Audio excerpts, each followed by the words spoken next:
All right. Hello. I am Quo Bailey and I teach in Memphis. I'm going to start at the beginning. We use Microsoft Teams. So, what you want to do in Microsoft Teams is make sure you either have a PowerPoint open and you share your screen, which I'll do with you now with your class. And this is what they see. So, I've forwarded into my PowerPoint where we came to studio time after we talked about the artist. And the way that I drew in PowerPoint was this. Uh, I went over, the options that the students have to select as far as the face. They can choose from 6 faces, 6 eyes, 6 noses, and 6 mouths. And it's up to you if you all draw the same one at first. And again, this was kindergarten. And then I practice with all my students, so I want them all to draw with me first, and then I release them and just let them go at it. So because my dot cam was acting up, because in Microsoft Teams, if you have a background applied, you have to turn that background off and then turn the camera on. And so I was having a few problems with the dot cam, and I wanted to draw with my students. So the step that you do in your PowerPoint is you go to the top, and after you explain what you're doing, you insert a new slide. And I just chose a blank slide, okay? And it inserts it on the side. And so now I have a blank slide to draw on. What I did after that was I went back to the slide so that the students were able to see their options. When we get to the blank slide is I selected the picture that I chose from to use as the options, and I copied and pasted it into my blank slide. So now I actually have a drawing surface and the options right there, okay? So here we go. In the version of PowerPoint that I have on my menu at the top, near File, Home, Insert, is a Draw menu. So when I click on Draw, there's several options in here, but I really wanted to get directly into this, and I chose the black pen. Now, every time you choose something, there's an arrow where you can select different options, different colors, different techniques, but I just made sure that it wasn't a thin line and that I selected, a thickness that I like to draw with my students. Also, there's an eraser up here, and I like using that because if I tell the students, I made a mistake, it's fine. Just like their normal pencil, they can erase. So here's the chart for selections, and usually this is a game, but since we're virtual and some schools don't allow you to actually roll a die or a dice, I just click on the highlight and I say, okay, let's try to build a face. And I'd already shown them different Picasso faces, and I had shown them, different what I call Picasso faces for them to view. We went over that, and we also went over a few of Kimmy Cantrell's masks, okay? And we went over asymmetry and symmetrical issues, and that's how we came up with this. So I'll go back to my blank slide that I'd inserted, and I highlight, I'm going to choose to draw face number 1. And the highlighting helps a lot for children who are behind or have technical issues or who had to go to the restroom or who are just joining the class. You click on that, and I use my vocabulary. I'm going to first draw a vertical line. Okay, and it's okay if it's not straight. The students see it's okay if it's not straight. I then choose that, okay, the next line I'll draw will be vertical. And if I, for some reason, make a mistake, okay, that's not the vertical line I want, I go back up to the eraser and I just choose and click. You can click it in segments, or you can actually click the entire stroke. So I click again. I was on my eraser, and you can see it's highlighted in a gray for your selection. Now I click back on my black pen, and I'm going to draw. I tell them to join me at this point at the end of their horizontal line, and we're going to draw a vertical line. Okay. After that, give them time to erase or whatever. And we say, now I want to go down here and do a diagonal line. Okay. And I also tell them to try to fill the paper, because if not, students will, at that age, draw really, really small. So try to make it touch top and bottom if possible. And so then I pick up my pen again.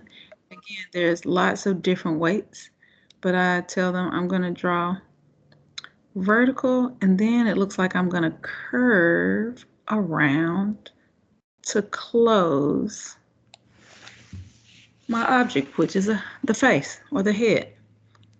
Okay, next, you talk them through and you say, okay, I think I want to do eye number 2, or you allow a student to unmute and tell you which eye to choose. I circled that so that, again, students who are behind or just joining can then join.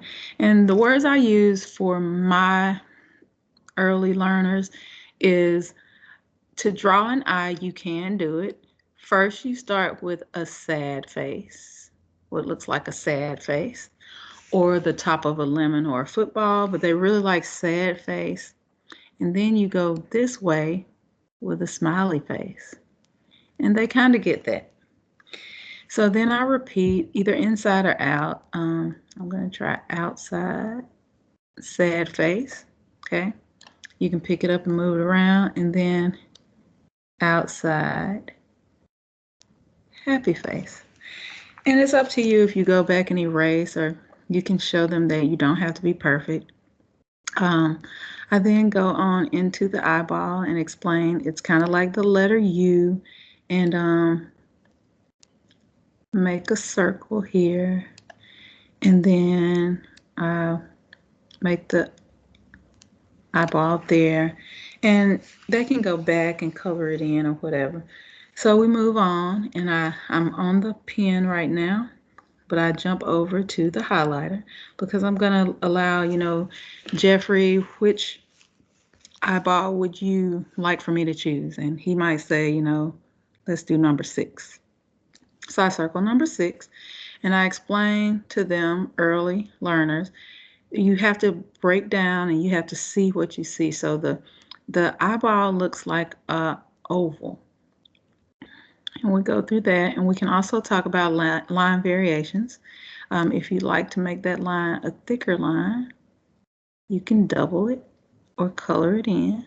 Okay, that's a thicker line. And this part of the eye, I would say, looks like a sideways capital A, or a, capital V, or a greater than symbol for the math geniuses. And then we also talk about parallel lines here, thickness here, and you can go through there like that. And if you can tell them, notice that this line is longer, you can go back there and make it longer. And then there's a curved line underneath, okay? So again, you know where your pointer is based on the gray box at the top. So now, you can choose a student, or you can say, let's now choose to do nose number 4. And I circle that with my highlighter. Go back and pick my pen, okay? And I might say, because kindergartners really know shapes, basic geometric shapes, and also their alphabet. So I might say, well, this is kind of shaped like a capital letter L, okay? You can curve it up a little if you want. And then I say, and this line on this side comes all the way down to meet that capital letter L. And we add 2 horizontal lines, okay? Now, Sometimes I say, well, show me what you have, and they might hold them up on the screen because I really try to not ask open-ended questions where they unmute. I ask questions by name or if they raise their hand, but we're gonna go on to the mouth. And these look a little bit difficult for kindergartners.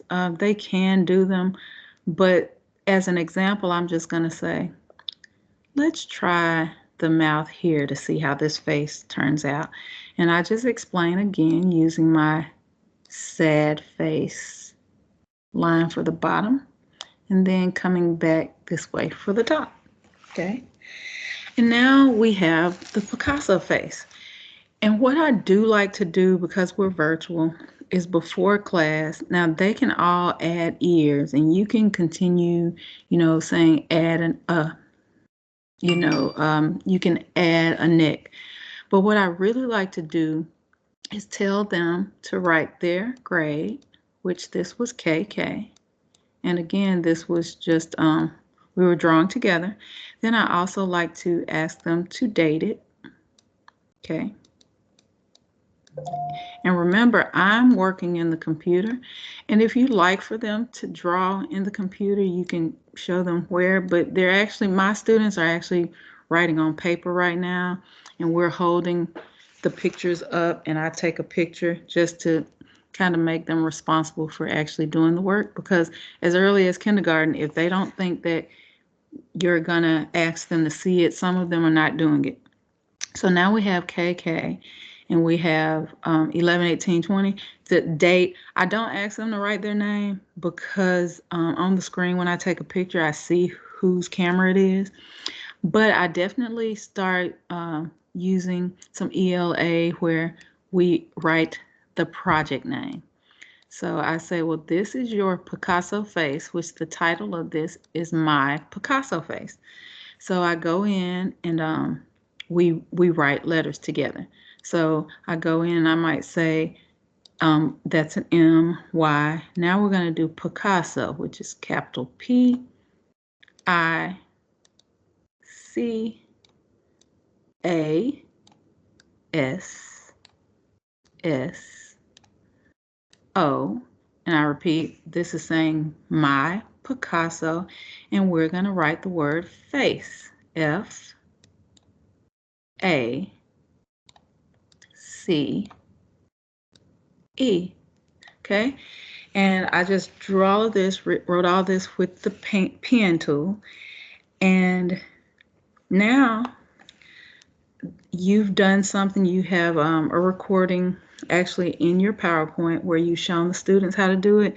They have something on paper. They actually see that that they learn the artistic approach of how to analyze, how to break down an eye, and this is how you draw in PowerPoint. And again, you can explore as many different tools on this menu, but it really did help me with my students, and I hope it helps you. Thanks so much, and I will now go in here. And I also move mine to the side in Teams if I want to see the participants, but I will go in and I will stop the recording. And thank you all.